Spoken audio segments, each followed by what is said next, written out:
From the St. Louis Public Radio newsroom, this is The Gateway. It's Monday, July 1st. I'm Abby Larico. One of downtown's newest restaurants is the work of one of the world's most well-known chefs, and Gordon Ramsay says he's had his eyes on St. Louis for a while. But to be part of this vibrant scene has been a bit of a long-term goal, and the time is right. The Michelin-starred chef shares why he's eager to work with St. Louis talent, where else he ate while he was in town, and what he really thinks of the Arch. Coming up on The Gateway. St. Louis police took 19 pro-Palestinian demonstrators into custody yesterday after they interrupted the annual St. Louis Pride Parade for about an hour. The group was protesting the event because Boeing is a major sponsor. The defense contractor supplies Israel with many of its weapons.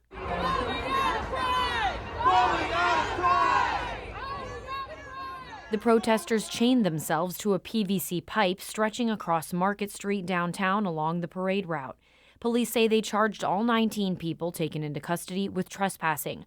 11 were also charged with resisting. The Pride Parade continued after the protest. The tension over the war in Gaza is a factor in local political conversations. St. Louis County Prosecutor Wesley Bell attracted national attention when he launched a Democratic primary campaign against Congresswoman Cori Bush.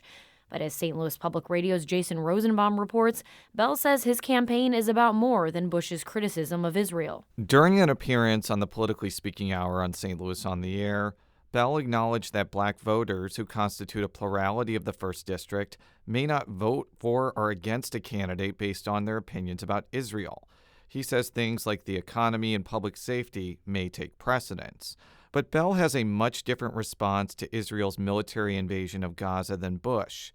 The two-term Congresswoman is the sponsor of a ceasefire resolution and a sharp critic of the Israeli government. But it is a tough situation. But in the meantime, we do have to stand by our allies. Groups supportive of Israel have spent several $1 million on ads to boost Bell's campaign and criticize Bush.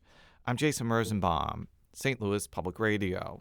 Missouri Governor Mike Parson has signed off on a nearly $50 billion state budget for the fiscal year that begins today. Some of the budget items approved by Parson include more than $575 million toward expanding Interstate 44. However, the governor also vetoed roughly $1 billion of items within the budget.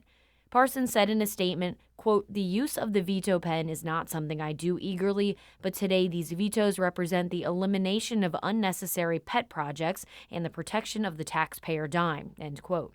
In total, Parson vetoed 173 items from the budget. The budget this past year was met with criticism over what some say was a lack of transparency in the process. Unlike prior years, there was not a conference committee on the budget where the House and Senate would have worked out differences. Ameren has officially acquired its largest solar energy facility yet. St. Louis Public Radio's Kate Grumke reports. The solar project in Cass County, Illinois, is part of Ameren's Renewable Solutions program. It allows companies to pay a premium for clean energy. Scott Wibbenmeyer is a senior director working on renewables at Ameren. He says many Missouri companies have aggressive goals to become carbon-free in the coming years. There's a lot of focus on it, a lot of commitment behind it. And I think the interest in this program proves that as well. Ameren is also bringing 2 other large solar facilities online in 2024. In all, the projects are enough to power about 93,000 homes a year. I'm Kate Grumke, St. Louis Public Radio.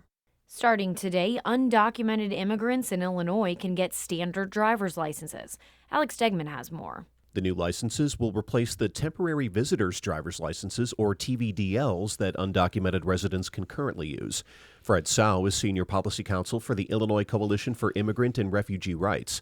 He says TVDLs were a good first step, but they look different, and they inadvertently put targets on people's backs. The TVDL became somewhat of an indicator that someone is undocumented, and that's particular connotation could be used or misused in various ways. Roughly 300,000 people have temporary licenses, and many can upgrade to the new licenses automatically.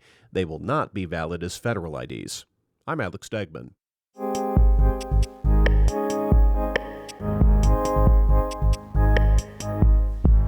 A celebrity chef known as much for his disses as his dishes has a new restaurant in an iconic downtown St. Louis dining room.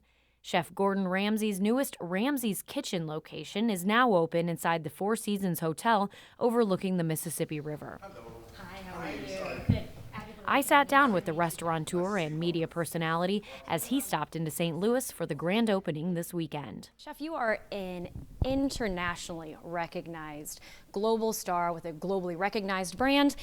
Why add St. Louis to that portfolio?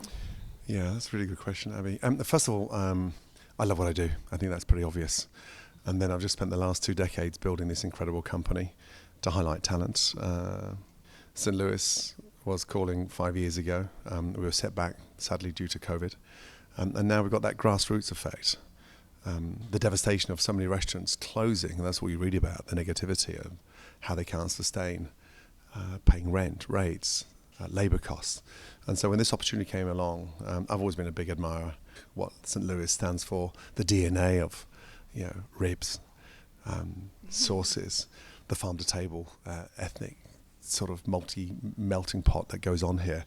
So to be part of this vibrant scene has been a bit of a long-term goal. You were well aware that St. Louis considers itself a foodie town. Oh my God, yeah, it's been bustling. It's almost like one of the sort of sleeping beauties in the culinary world because it's in a league of its own. It's done in a unique way without being arrogant, and it's a very confident style of cooking. Having dinner last night in Fascia, that was a prime example of where restaurants should be today.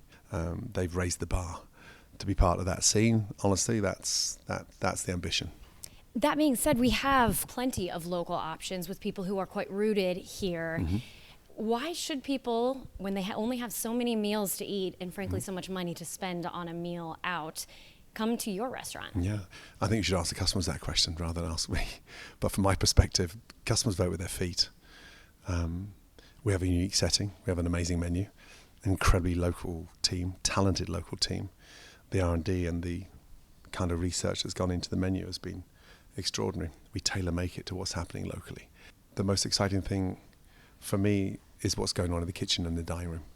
When you see the talent and how hungry they are to learn and how keen they are to progress and elevate themselves, this restaurant is a platform for them. How have you found this Midwest nice version of your restaurant?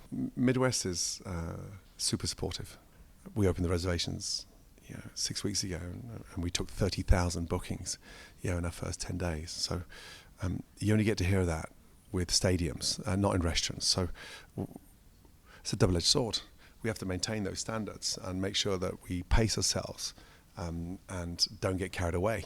So there's a great support team from us in St. Louis in a way that we will guide, support, help, and that's crucial for me. You've noticed that this dining room is not just in a wonderful geographic location, it's in an important geographic location.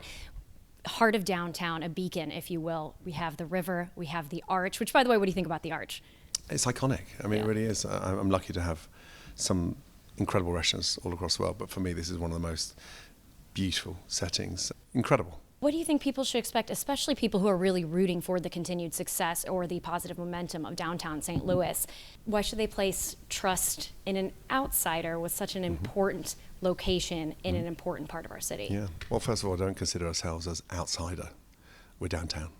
To regenerate and create 250 jobs with further restaurants potentially to be opened within the Gordon Ramsay group here, I'm excited. So this is not a separation. This is an amalgamation of relighting that fire and being part of that beacon coming back with that grassroots effect. We have to dust ourselves down and bounce back. And Ramsay's Kitchen's part of that bouncing back. Chef, thank you so much. Thanks, Abby. That was my chat with Chef Gordon Ramsay at his new restaurant downtown. Our Jonathan All edited that piece. The Gateway is a production of St. Louis Public Radio, a listener-supported service of the University of Missouri-St. Louis. Music by Ryan McNeely of Adult Fur. I'm Abby Larico, and from the St. Louis Public Radio newsroom, this has been The Gateway.